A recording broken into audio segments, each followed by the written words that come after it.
Now that we have new leadership in Scottish Government, what does this mean?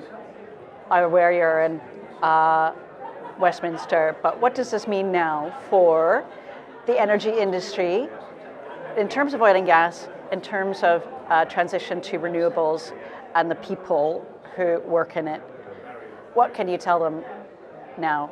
So firstly, I think it's important to reflect upon the fact that John Swinney is someone with a vast amount of experience. He's a serious politician for serious times. And what he sought to do immediately is to bring in all the talents of the SNP and put them back around the top table. So Ivan McKee and Kate Forbes joining my other colleagues back around that cabinet table.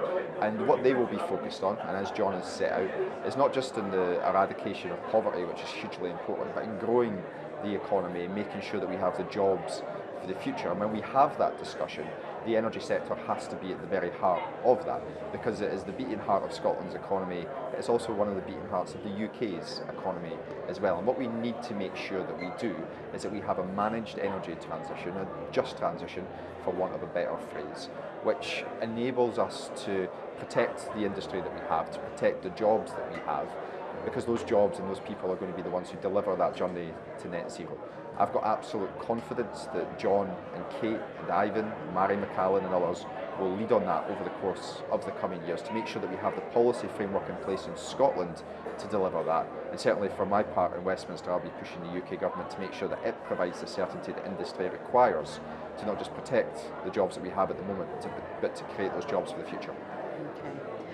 The industry has been very clear that the energy transition might falter and entirely fail if successive governments continue to impose punitive windfall taxes. Now, I know that you have been in favor of them. You're maybe not in favor of the extension, or maybe you explain to me what you think taxation means, and are we going to ensure that the industry is allowed to invest? So the thing that I hear from industry on a daily basis is that they want certainty.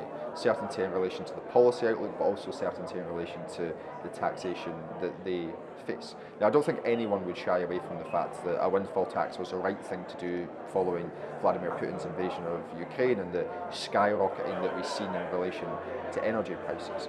But what's being proposed, either from the UK government with the extension of the windfall tax, or the Labour Party's proposals in relation to enhancing the windfall tax and removing incentive allowances, is it tips the balance, and it tips the balance into a position where it's no longer preferential for industry to seek to have investment into new projects. If you don't have that investment into new projects, that means that you don't have the jobs for today, which will also be the jobs of tomorrow in the net zero industries. So the consequences could be huge. They've been spelled out by industry itself in relation to the up to 100,000 jobs that could be on the line.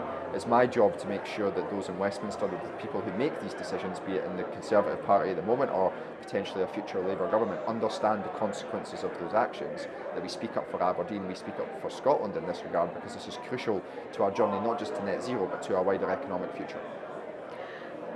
How soon do you think we will it be before we have a Labour government in Westminster?